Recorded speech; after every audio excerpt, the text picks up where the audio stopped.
Hey everybody, and welcome to the Daily Objective. It's me and Daniel today. Razzy's off traveling the world, so he's left everything in our hands. Let's all hope it doesn't fall apart. Our topic today is we're talking about Elon Musk and his views on the war in Israel. He made a couple of comments online, but then he's also went on the Lex Friedman podcast a few days ago where he gave his views, and we're going to talk about that and then about the role of social media in the war in Israel and Palestine just in general.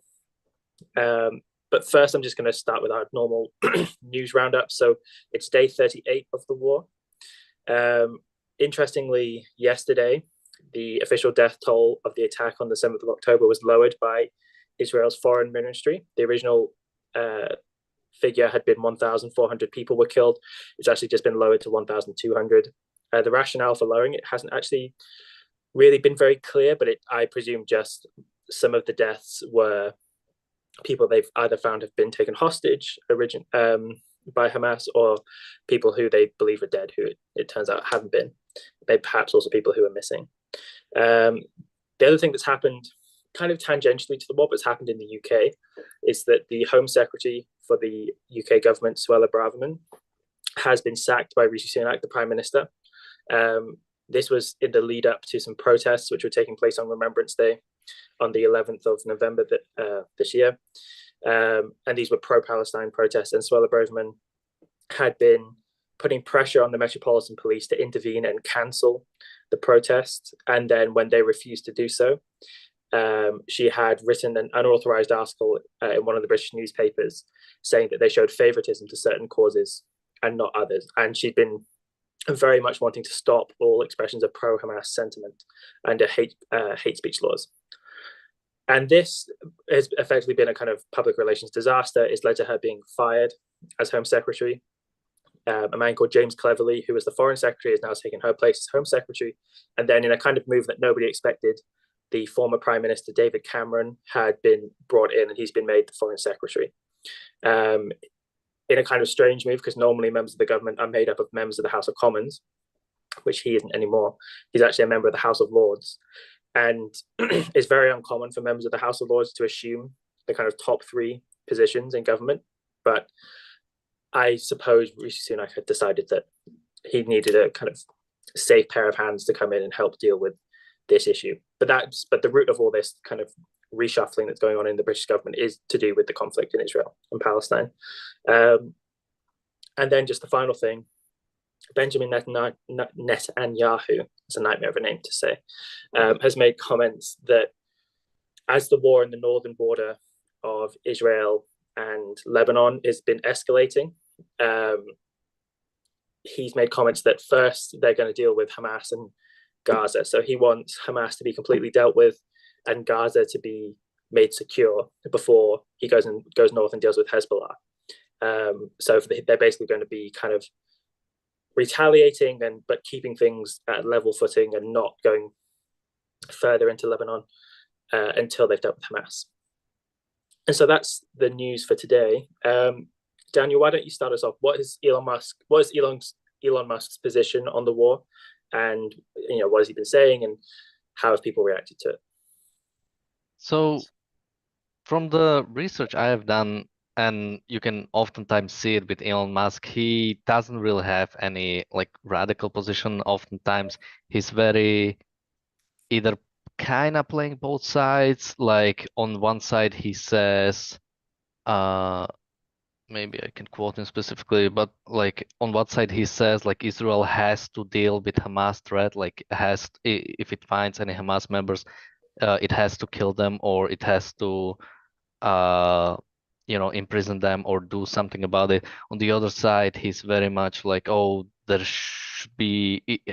Israel should be very careful the way it approaches. It should completely limit or like make the civilian casualties very small. And the justification he used is also a bit interesting, I guess would be the word for it.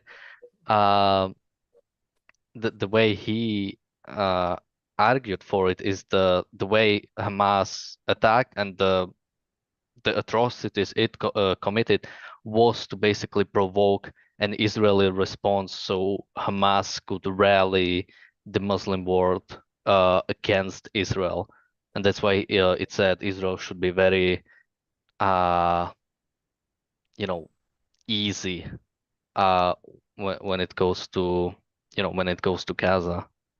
Uh, I have a couple more things to say, but what do you think? Yeah, so I was really shocked by this. Again, perhaps this is me being naive, but I broadly have quite a positive view of Elon Musk. I kind of always temper it because he's very erratic. He's prone to making wild comments that kind of come from left field and to kind of really kind of silly behavior.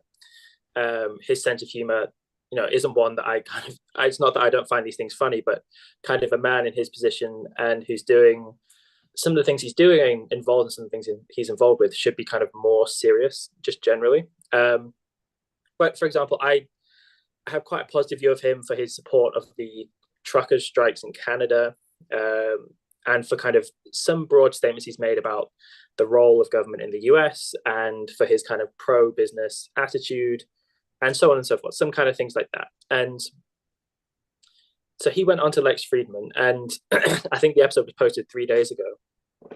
And if you go listen to it, he makes very clear that he is against Israel doing what it's doing, that he would like a ceasefire, in effect.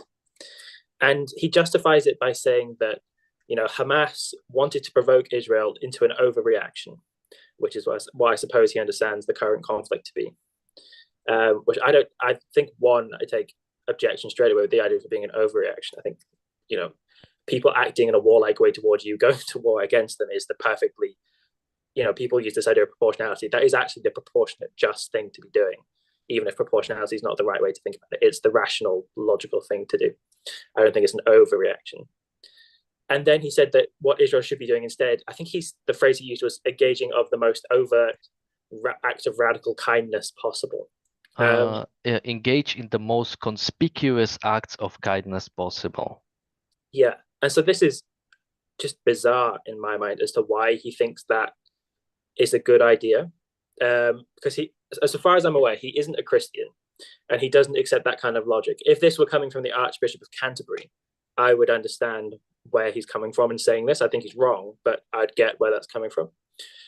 And I suppose it has to do, if his premise is that Hamas wanted to provoke Israel and that Hamas was expecting an aggressive response, therefore you shouldn't do what the immoral party of Hamas, which he does agree. He says, he thinks Hamas is bad and so on and so forth.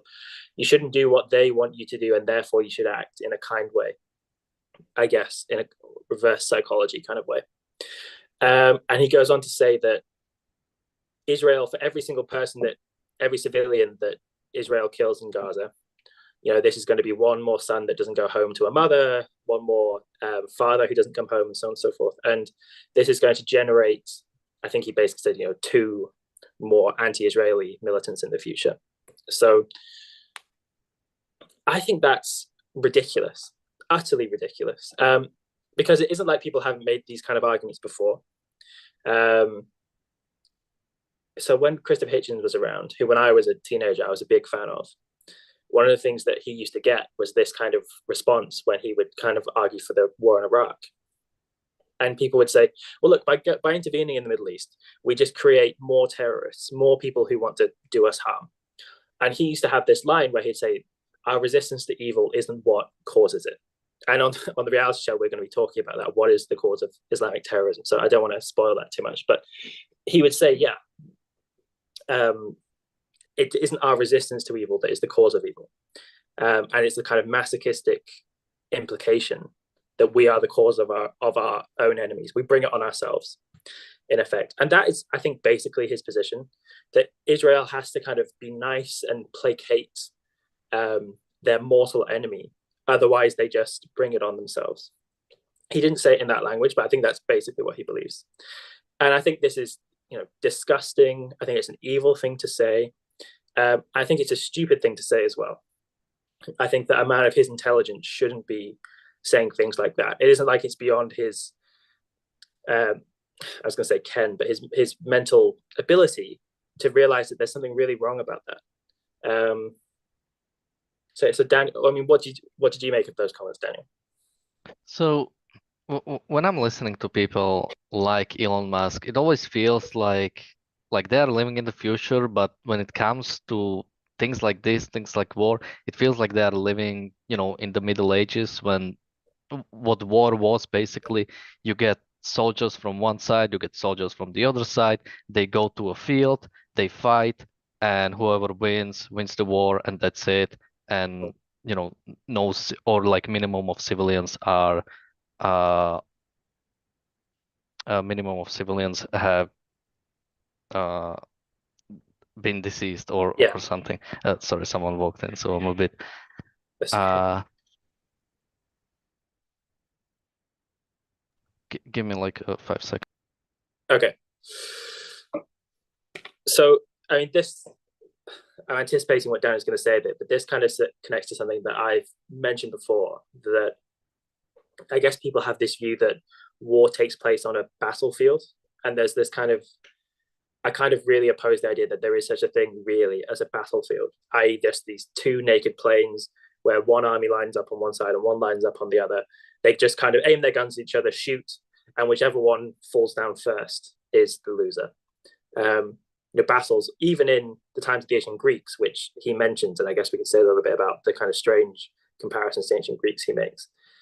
Even in the times of the ancient Greeks, even though there wasn't artillery in the same way that we have artillery, which obviously is going to be very effective on civilians. Cities and towns were sacked. Wars were often won in the sackings of capital cities, in which case civilians often were killed. Now, in those cases unjustly, but sometimes perfectly justly as well, just in the sense that they were kind of in the way or weren't able to get out in time, or if it was siege tactics, a siege tactic involves starving out your opponent, and the military is going to take all the food for themselves, so the civilians very often starve. So I was just kind of anticipating the point you were making there, Daniel. But go on. What were you saying? Yeah, I think I think you pretty much called it. And we have seen like after the Enlightenment, we have seen the first times of like this idea, and I'm wondering how much it's actually related. This is the first time I'm thinking about it. But we have seen the first time of this kind of total war, bringing the war to the kind of civilians that, or actually bringing it to, yeah, kind of total war. You can think of the American Civil War and General Sherman, who was unapologetically went into the South, destroyed infrastructure, destroyed anything that basically supported the war effort of the South. And the same thing we have seen with Germany and Japan. They were no, well, not now making that claim, but I don't know of any like revanchist movements in Japan or Germany that are now going after America because of what it did. The way to get rid of these enemies, the way to get rid of Hamas is actually to identify it completely, go in and destroy the quickest way you can. I don't think it's this way of going, slowly, uh, making this war draw for as long as humanly possible, just so you don't Yeah. offend them. I mean, Yeah. Well, I think something else that he said was that he thinks Hamas is bad, and he thinks that Israel does have a justification to go and destroy the Hamas leadership. And perhaps to some people that would mean he's kind of at least paying lip service to the moral side of things. But actually, I think it just because one of the points he goes on to make is that there are a few people in the West who understand the horrors of war. And he mentions his grandfather, who was a veteran of the Second World War, and how this man had deep, deep PTSD. And there are a few people in the West anymore who understand the horrors of war. He thinks that there are people involved in Russia and Ukraine right now who are really seeing and experiencing it, but most of us simply don't understand the horrors of war, and therefore I presume his position is that we're therefore too willing to want to go to war or to be supportive of wars. But but there's something wrong about that as well. So why does that reveal this essential lack of understanding? Because if you are to go in to destroy Hamas, the Hamas leadership, who put themselves in the civilian population, who put their headquarters into hospitals, under schools, in apartment buildings, and so on and so forth. How on earth do you destroy the Hamas leadership without then going on and do the things which he deems an overreaction? Like you can't, basically. The only way that you could even feasibly think about doing it would be to send soldiers in and to put a huge number of their lives at risk, and basically to accept huge losses of your own soldiers. And I think what's lacking from his perspective there, of many things, is the perspective that that's not what Israel's government's job is. Their role as a government is to protect their own soldiers. Their soldiers are their own civilians, their own citizens. Not civilians, I guess. They're their own citizens. And they should value their citizens' lives paramountly. They should be a top value for them. And putting them in to combat in a way that they're going to die in disproportionately high numbers compared to if they send artillery strikes, drones, whatever, that's evil for Israel's government to do. So I think he really doesn't even understand what he's talking about. And he's coming at it with this bizarre pseudo-Christian moral perspective of turning the other cheek. And it's really disappointing to see. And I really wish that someone as brilliant as him, who can voice, I think, good opinions on things sometimes, I wish he would have a good perspective on this. Just because he can be at times a really great symbol of good things when he's voicing his opinions, like his kind of anti-lockdown opinions. I really felt like very strongly about that. And when he was going to take his factories away from California because they were trying to impose certain lockdown regulations on him, and he was going to open factories in the UK, I thought, wow, here's an impressive guy who not only kind of seems to have a right perspective on certain ideas, but is actually living them in reality. And he was such a great symbol in that. And to see symbols torn down like this is such a shame. Well, there's another topic I'll bring up on symbols being torn down. But do you have anything to say, Daniel, before I go on to say what I was going to say? Yeah, maybe just to also comment on that. So this is not just a hatred for or on Elon Musk. Yeah. While I've been researching and I've been like looking up at news, a lot of stuff I found like non-relating to conflicts have been pretty good, have been really good. I saw there's apparently been some like world record in the amount of like uh, uh, things like brought into space by SpaceX and things like that. So there's definitely, I mean, he's still like a great person. That I think that's why it makes it even more sad, the fact that he's oftentimes wrong on these things. Another thing I wanted to point out is like the important, like I've been noticing it a bit more in recent, I guess, months, maybe even a year, like the importance of language and how much like context matters. Because yeah, you could say, well, yes, Hamas should be destroyed, and civilians or like civilian lives should be spared. There's nothing technically wrong with either of those sentences, and you shouldn't really disagree with both of them. But you're Yeah. dropping so much context when it comes to war, especially this, where I mean, let's say you want to target like Hamas military base or something. Well, you can't because there's no such thing. All of their bases, all their headquarters are under either hospitals or some other kind of civilian buildings or infrastructure. So there is no way that you could just attack Hamas without, unfortunately, not targeting, but having some casualties on the civilian side also. Yeah.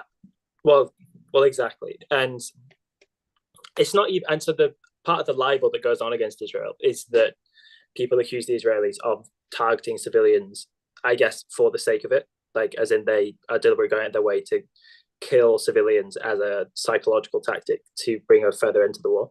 Now, as terrible Well, as that is, just quickly, I'm not sure how much people who say that even think it's like a psychological thing, rather than straight up, Israel wants to genocide Palestinians. A lot of them, I think a lot of them are closer to that claim than the psychological one. that's okay. Yeah, I think that's a fair point. I suppose so. Yeah, because you do get a lot of allegations of genocide going on.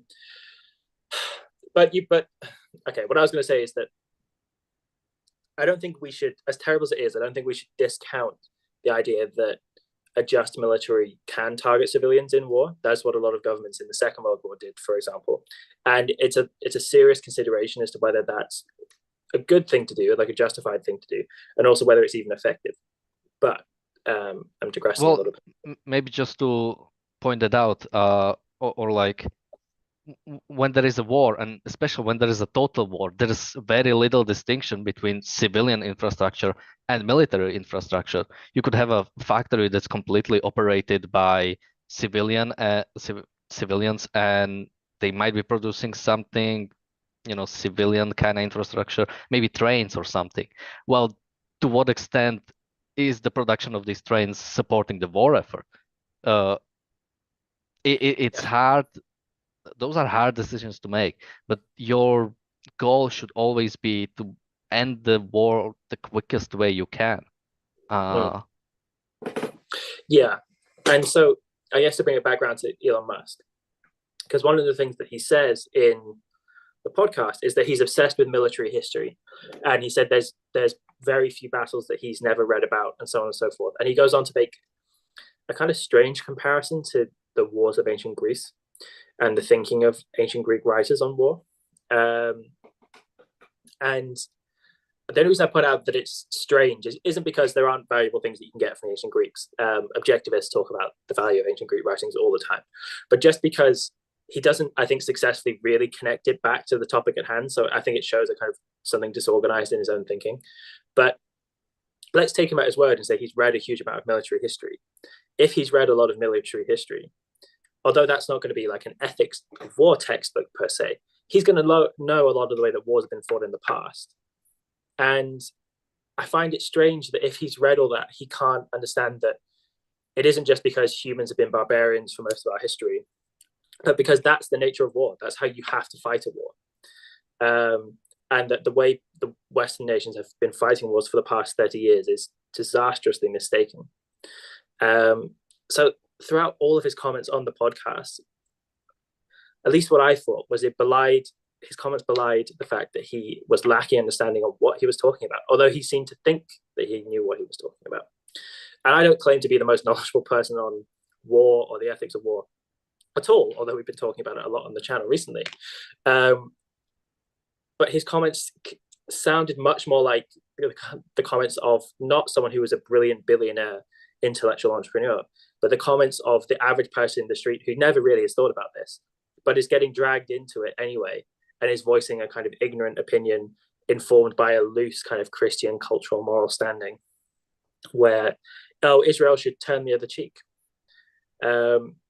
And that kind of pacifism, I think, is really immoral. People who preach non-resistance to evil, and even that you should be nice to evil, you should be nice to the evil people who are trying to destroy you. I think it's terrible, and I'm repeating myself now, but I think it's a real shame. yeah.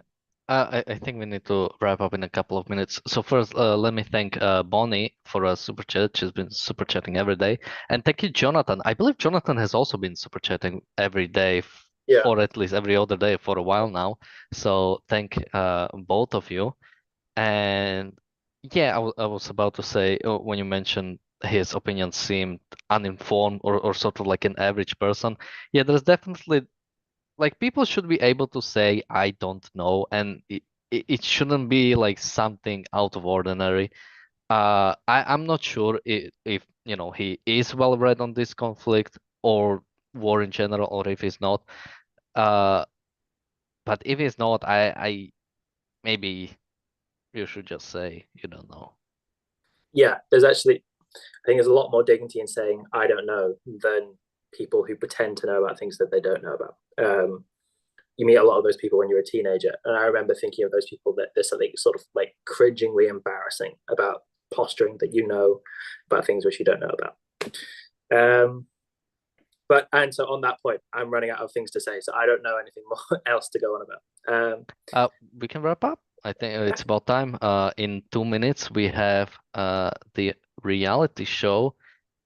Maybe you can mention just generally what it's going to be about while I pull out the link. Yeah, so the central topic is going to be the causes of Islamic radicalism, Islamic terrorism, if you want to call it that, and the kind of view that people propose, which is not wholly dissimilar from Elon Musk's view, that the causes of Islamic terror is not Islam. It's cultural, it's political, or it's Western foreign policy inviting reprisal, that kind of thing. And then also I've just scheduled onto the docket a secondary topic of Ayaan Hirsi Ali's conversion to Christianity, which maybe we'll have a little time to talk about as well. Well, thank you, Morgan, so much for joining me today. And we'll be back in about a minute and a half with the reality show. Link is in the chat. And also we'll be back tomorrow. I believe we already have a topic, so it might get scheduled today. Thank you, everyone, and bye-bye.